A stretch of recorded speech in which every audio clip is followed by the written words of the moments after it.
बोलिए शिव शंकर भगवान की जय। प्रिय भक्तों, श्री शिव महापुराण के कैलाश संहिता की अगली कथा है यति के द्वादशाह कृत्य का वर्णन, स्कंद और वामदेव का कैलाश पर्वत पर जाना तथा सूत जी के द्वारा इस संहिता का उपसंहार। तो आइए भक्तों, इस कथा के साथ आरंभ करते हैं 23वां अध्याय। स्कंद जी कहते हैं, हे वामदेव, 12वें दिन प्रातःकाल उठकर श्राद्ध करता पुरुष स्नान और नित्य कर्म करके शिव भक्तों, यतियों अथवा शिव के प्रति प्रेम रखने वाले ब्राह्मणों को निमंत्रित करें।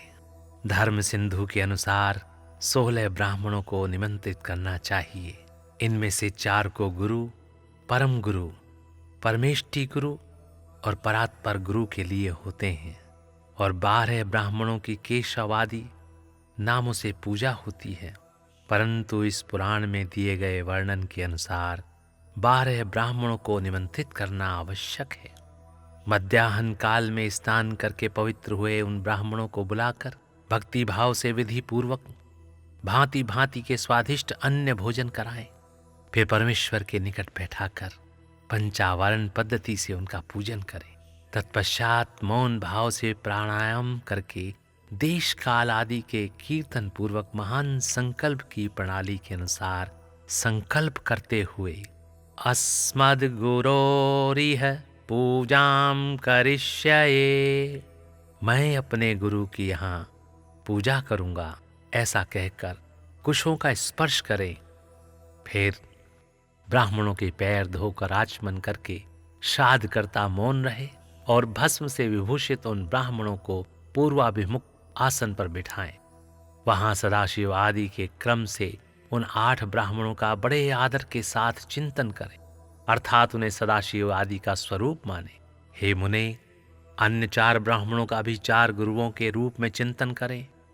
चारों गुरु ये हैं: गुरु, परम गुरु, परात्पर गुरु और परमेष्ठी गुरु। परमेष्ठी गुरु का उनमें उमा सहित महेश्वर की भावना करते हुए चिंतन करें। अपने गुरु का नाम लेकर ध्यान करें। उन सब के लिए इदमासनम ऐसा कहकर पृथक पृथक आसन रखें।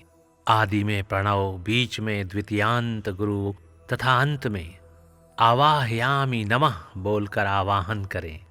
यथा इस प्रकार: ओम अमुक नामानं गुरुमं आवाहयामि नमः।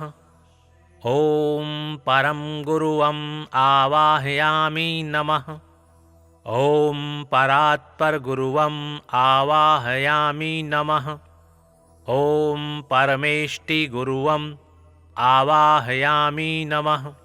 इस प्रकार आवाहन करके अर्घोदक अर्घ्य में रखे हुए जल से पाद, आचमन और अर्घ निवेदन करें। फिर वस्त्र, गंध और अक्षत देकर ओम गुरुवे नमः इत्यादि रूप से गुरुओं को तथा ओम सदाशिवाय नमः इत्यादि रूप से 8 नामों के उच्चारण पूर्वक 8 अन्य ब्राह्मणों को सुगंधित फूलों से अलंकृत करें। तत्पश्चात धूप दीप देकर कृतमिदं सकलमाराधनं संपूर्णमस्तु, की गई यह सारी आराधना पूर्ण रूप से सफल हो, ऐसा कहकर खड़ा हो नमस्कार करें। इसके बाद केले के पत्तों को पात्र रूप में बिछाकर जल से शुद्ध करके उन पर शुद्ध अन्न, खीर, पुआ, दाल और साग आदि व्यंजन परोसकर केले के फल, नारियल और गुड़ भी रखें। पात्रों को रखने के लिए आसन भी अलग अलग दें। उन आसनों का क्रमशः प्रोक्षण करके उन्हें यथास्थान रखें। फिर भोजन पात्र का भी प्रोक्षण एवं अभिषेक करके हाथ से उसका स्पर्श करते हुए कहें: विष्णु हव्यमिदं रक्षस्व। हे विष्णु, इस हविष्य को आप सुरक्षित रखें। फिर उठकर उन ब्राह्मणों को पीने के लिए जल देकर उनसे इस प्रकार प्रार्थना करें: सदा शिवादयो में प्रीता वरदा भवन्तु। सदा शिवादि मुझ पर प्रसन्न हों, अभिष्ट वर देने वाले हों। इसके बाद ये देवा आदि मंत्र का उच्चारण करके अक्षत सहित इस अन्न का त्याग करें। फिर नमस्कार करके उठें और सर्वकृताकृतमस्तु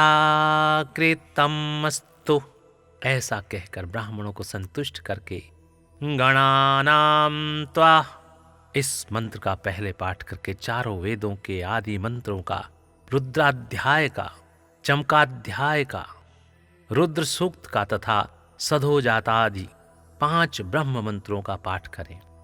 ब्राह्मण भोजन के अंत में भी यथासंभव मंत्र बोलें और अक्षत छोड़ें। फिर आचमन आदि जल दें। हाथ पैर और मुंह धोने के लिए भी जल अर्पित करें। आचमन के पश्चात सब ब्राह्मणों को सुखपूर्वक आसनों पर बिठाकर शुद्ध जल देने के अनंतर मुख शुद्धि के लिए यथोचित कपूर आदि से युक्त तांबूल अर्पित करें।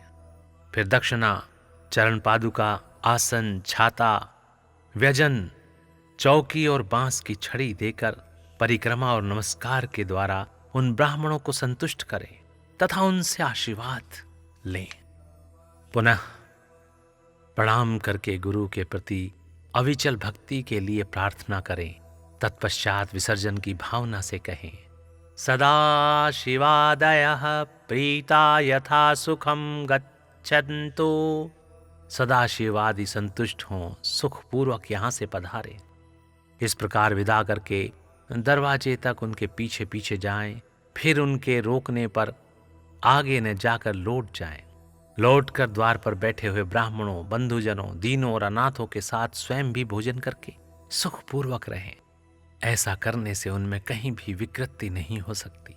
यह सब सत्य है और बारंबार सत्य है। इस प्रकार प्रतिवर्ष गुरु की उत्तम आराधना करने वाला शिष्य इस लोक में महान भोगों का उपभोग करके अंत में शिवलोक को प्राप्त कर लेता है। हे मुने, यह साक्षात भगवान शिव का कहा हुआ उत्तम रहस्य है जो वेदांत के सिद्धांत से निश्चित किया गया है। तुमने मुझसे जो कुछ सुना है उसे विद्वान पुरुष तुम्हारा ही मत कहेंगे। अतः यति इसी मार्ग से चलकर शिवोहम अस्मि, मैं शिव हूं, इस रूप में आत्मस्वरूप शिव की भावना करता हुआ शिव रूप हो जाता है। सूत जी कहते हैं, इस प्रकार मुनीश्वर वामदेव को उपदेश देकर दिव्य ज्ञान दाता गुरुदेवेश्वर कार्तिकेय पिता माता के सूर्य देव वंदित चरणारविंदों का चिंतन करते हुए अनेक शिखरों से आवृत शोभाशाली एवं परम आश्चर्यमय कैलाश शिखर को चले गए। श्रेष्ठ शिष्यों सहित वामदेव भी मयूर वाहन कार्तिकेय को प्रणाम करके शीघ्र ही परम अद्भुत कैलाश शिखर पर जा पहुंचे और महादेव जी के निकट जा उन्होंने उमा सहित महेश्वर के मायानाशक मोक्षदायक चरणों का दर्शन किया। फिर भक्ति भाव से अपना सारा अंग भगवान शिव को समर्पित करके वे शरीर की सुधि भुलाकर उनके निकट दंड की भांति पड़ गए और बारंबार उठ उठकर नमस्कार करने लगे। तत्पश्चात उन्होंने भांति भांति के स्तोत्रों द्वारा जो वेदों और आगमों के रस से पूर्ण थे जगदम्बा और पुत्र सहित परमेश्वर शिव का स्तवन किया। इसके बाद देवी पार्वती और महादेव जी के चरणारविंदों को अपने मस्तक पर रखकर उनका पूर्ण अनुग्रह प्राप्त करके वे वहीं सुखपूर्वक रहने लगे।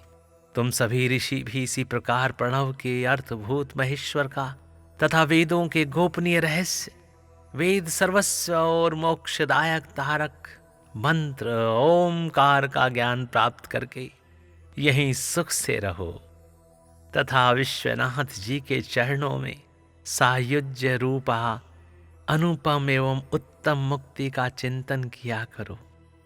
अब मैं गुरुदेव की सेवा के लिए बद्रिकाश्रम तीर्थ को जाऊंगा।